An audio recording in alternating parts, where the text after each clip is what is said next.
जय गुरु जी संगत जी। ओम नमः शिवाय। शिव जी सदा सहाय। ओम नमः शिवाय। गुरु जी सदा सहाय। सारी संगत परिवार को मेरा जय गुरु जी, शुक्राना गुरु जी। संगत जी, आज गुरु जी का एक स्पेशल प्यारा सा सत्संग आप सभी के लिए मैं लेकर आया हूँ। आंटी जी ने अपना सत्संग रिकॉर्ड करके हमारे पास भेजा है और आप तक पहुंचाने के लिए कहा है। गुरु जी की ये सुंदर सी ब्लेसिंग्स आप सभी के बीच रखने से पहले हमेशा की तरह जैसा मैं हर सत्संग में आप सभी से रिक्वेस्ट करता हूँ कि संगत जी दिए गए इस वाले व्हाट्सएप नंबर पर अपना सत्संग ऑडियो में रिकॉर्ड करके ज़रूर हमारे पास भेजें। आप सभी का सत्संग सारी संगत जी के साथ हम जरूर शेयर करेंगे। संगत जी, सत्संग शेयर करने से ही हमारे कल्याण और हमारा कल्याण होता है और हमारे कष्ट कटते हैं। तो अपना सत्संग जरूर शेयर करें। चलिए संगत जी, अब मैं सीधा गुरु जी के सत्संग की तरफ चलता हूँ। जय गुरु जी, शुक्राना गुरु जी। ओम नमः शिवाय। शिवजी सदा सहाय। ओम नमः शिवाय। गुरुजी सदा सहाय। जय गुरुजी प्यारी संगत जी। जय गुरुजी, शुक्राना गुरुजी। संगत जी, आज हम डॉक्टर चंद्रकांत पांडव जी का सत्संग आप सबके साथ साझा कर रहे हैं। अंकल जी कहते हैं, मत को भ्रम भूले संसार, गुरु बिना नहीं कोई उतरस पार। बुधवार 12 अक्टूबर 2005 को सुबह सुबह ही मेरे सहकर्मी डॉक्टर खिलनानी, एम्स के औषधि विभाग के अध्यक्ष का फ़ोन आया कि उस दिन शाम को 5:30 बजे उनके घर में सत्संग का आयोजन है जिसमें गुरुजी भी आ रहे हैं। उन्होंने मुझे पत्नी सहित आने का आग्रह किया। क्या आप महाध्यापक की पदोन्नति का उत्सव मना रहे हो? यह गुरुजी कौन है? उनका नाम क्या है? वह कहाँ से आ रहे हैं? मैंने उन सब प्रश्नों की झड़ी लगा दी। उन्होंने केवल इतना उत्तर दिया, उनका नाम गुरुजी है। आप जब शाम को उनको मिलोगे तो स्वयं ही जान लेना। धैर्य रखो।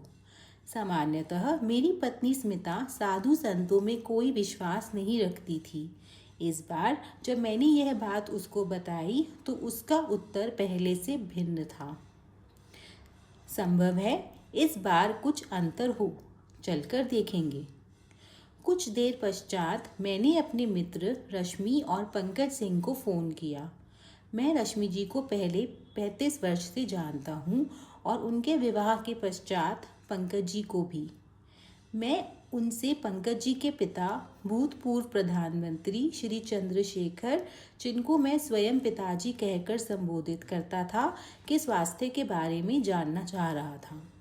उन्होंने कहा कि एम्स में एक निजी कक्ष में परीक्षणों के लिए प्रविष्ट है।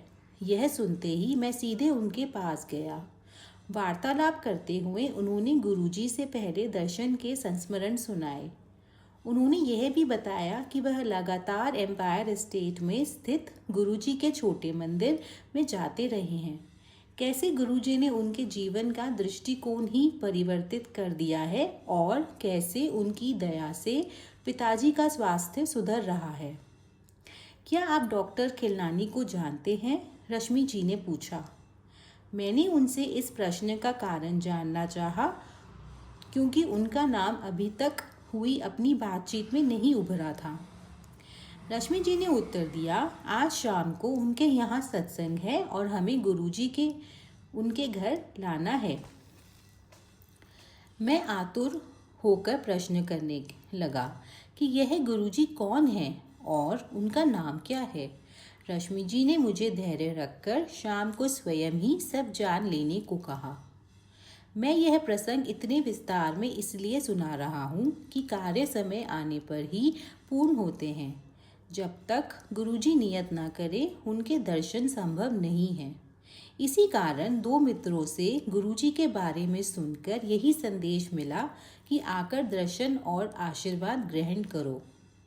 यह संपूर्ण संगत गुरुजी के दर्शन, कृपा और दया से धन्य है। इस जीवन काल में यह सुअवसर देने के लिए हम गुरुजी के अत्यंत आभारी हैं। मैंने घर आकर स्मिता को जब इस घटना चक्र के बारे में बताया तो मेरी भांति उसकी भी उत्सुकता बढ़ गई। हम अपने घर में रुक न सके और ठीक 5 बजे डॉक्टर खिलनानी के घर पहुंच गए। वहां पर हम पहले पहुंचने वालों में थे। थोड़ी देर में रश्मि जी और पंकज जी रंगीन वस्त्र धारण किए हुए एक अति सुंदर युवक को लेकर आए। वह तेजी से चलते हुए अंदर आए और उन्हें एक अति शोभनीय कुर्सी पर आसीन किया गया। हमने अनुमान लगाया कि यही गुरुजी होंगे। जैसे हम उनके निकट पहुंचे, रश्मि जी ने मेरा और स्मिता का परिचय करवाया। गुरुजी मुझे देखकर तुरंत बोले, डॉक्टर तुस्सी बाहर जाओ। मैंने स्मिता के कान में फुसफुसाकर कहा कि चलो चलते हैं, यह हमें इधर नहीं चाहते, और हम कक्ष से बाहर जाने लगे। रश्मि जी ने तुरंत हमको वापस बुलाकर गुरुजी के कथन का अर्थ बताया। वह हमें भारत से बाहर विदेश में देख रहे हैं। विदेश में हमारा भविष्य अति उज्जवल है। चिंता मुक्त शांति भाव सहित हम गुरुजी के चरणों में बैठ गए। वहाँ पर 250 से लगभग 300 सत्संगी आए होंगे। उनमें से उनके अनेक पहली बार आए थे और अधिकतर मेरे सहकर्मी थे। गुरुजी के आदेश पर पुराने अनुयायी अपने अनुभव बता रहे थे। विषयों की कोई कमी नहीं थी। बच्चों की शिक्षा, विवाह, गर्भधारण, अस्थमा, हृदय रोग, स्नायु और कर्कट रोग जैसे असाध्य रोगों से चमत्कारिक निवारण इत्यादि। साधारण रूप से कोई भी इन पर विश्वास नहीं करता, परंतु यह तो रोगियों और उनके परिवारों के निजी अनुभव थे। सबके स्वास्थ्य में सुधार आया था। बीच में कभी कभी गुरुजी बोलते थे कि इसका लौकिक रूप देखो, कष्ट कैसे घट रहे हैं। उस दिन से गुरुजी के साथ हमारा संपर्क बन गया। अब हर दिन एक नए आविष्कार का दिन होता है, आत्मबोध और आत्मज्ञान का दिन। हम जब भी दिल्ली में होते हैं, हम छोटे मंदिर में प्रति बृहस्पतिवार और रविवार को आते रहे हैं। मुझे अपने कार्य के संदर्भ में अक्सर यात्राएं करनी पड़ती हैं, पर दिल्ली में होने पर मानो कोई चुंबकीय शक्ति हमें इस स्थान पर खींच लाती है।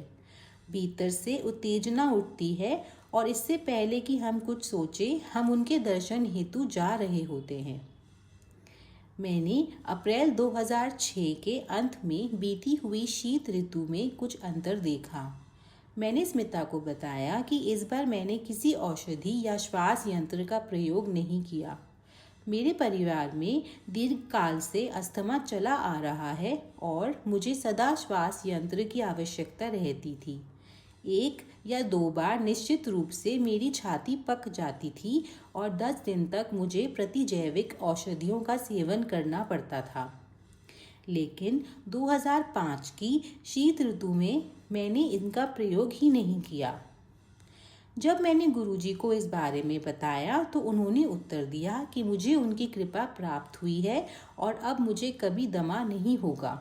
ना तो मैंने गुरुजी को इस बारे में बताया था, न ही उनसे इसके लिए मन ही मन प्रार्थना करी थी। मैं अति अचंभित हुआ। हमारे जीवन में इतना अंतर आया कि हम गुरुजी के दर्शन के लिए एम्पायर स्टेट प्रति बृहस्पतिवार और रविवार को आने लगे। उनकी कृपा हमारे ऊपर बनी रही है। हमारी बेटी ऋजुता अमेरिका में पढ़ रही थी। ह्यूस्टन स्थित राइस विश्वविद्यालय से संज्ञानात्मक स्नायु विज्ञान और संज्ञानात्मक मनोविज्ञान में उसका स्नातक का पाठ्यक्रम पूरा होने वाला था। यद्यपि उसे वहीं पर शोध करने की अनुमति मिल गई थी, वह वहाँ पर और अध्ययन नहीं करना चाहती थी। वह अपना शोध MIT या स्टैनफोर्ड विश्वविद्यालय जैसी विख्यात संस्थाओं से करना चाह रही थी। अभिभावक होने के नाते हमें लगता था कि उसकी यह अभिलाषा अव्यवहारिक है। न केवल उसके वीज़ा की समस्या थी, उसके पास इन संस्थाओं में प्रवेश करने के लिए समय भी कम था। स्मिता, उसकी माँ, चिंतित थी। एक बार जब गुरुजी ने रुजुता के बारे में पूछा तो मैंने स्मिता की चिंता के बारे में बतलाया। गुरुजी ने तुरंत चिंता छोड़ने को कहा और आश्वासन दिया कि सब कुछ ठीक हो जाएगा। उन्होंने पूछा कि मैं अगली बार अमेरिका कब जा रहा हूँ। उसके स्नातक अधिवेशन में उपस्थित होने के लिए मैंने मई 2006 में जाने की योजना बनाई हुई थी। उस समय हमें यह देखने का अवसर मिला कि गुरुजी का आशीर्वाद प्राप्त होने के पश्चात कैसे एक के बाद एक घटनाएं अनावृत होती जाती हैं और अंततः सब ठीक हो जाता है। रुजुता अब बॉस्टन स्थित MIT के मस्तिष्क और संज्ञानात्मक विज्ञान विभाग से शोध कर रही है। गुरुजी के पास आने के पश्चात हम श्रद्धालुओं द्वारा कथित वृतांत और अपने अनुभव समझने का प्रयास कर रहे हैं। हम गुरुजी के साथ क्या अनुभव करते हैं? संगत को सुनाए गए प्रसंगों की ऊर्जा, अपने को उसी पात्र में ढालने की प्रक्रिया, प्रतिदिन ग्रहण किया हुआ लंगर रूपी प्रसाद, गुरुजी द्वारा सबको दिया हुआ आशीष, सब अनुभवों में अपने अंदर एक नवीन शक्ति, क्षमता आदि संगत ने पहुंचने पर चाहे कोई कितना भी थका हुआ हो, वह वहां से चलने पर अपने भीतर एक नवीन ऊर्जा प्रसारित होते हुए अनुभव करता है और भले ही कितनी भी देर हो जाए, वह रात्रि के उस काल में भी सुबह की भांति तरोताज़ा अनुभव करता है। सबसे महत्वपूर्ण बात यह है कि गुरुजी के यहाँ सब समान है, धनवान या निर्धन, प्रधानमंत्री या चपरासी, पुरुष या नारी, शहरी या ग्रामीण, भारतीय या विदेशी। यहाँ पर कोई रीति रिवाज नहीं है।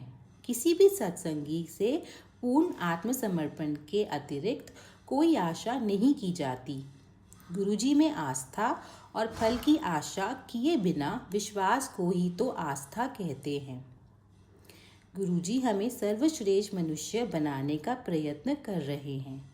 यहाँ आने के उपरांत हमारा मिथ्या रूपी अभिमान समाप्त हो रहा है। हमारी प्रवृत्ति में भी परिवर्तन हो रहा है। हम उन्हीं घटनाओं को एक नए दृष्टिकोण से देखते हैं और मन को शांति प्राप्त होती है।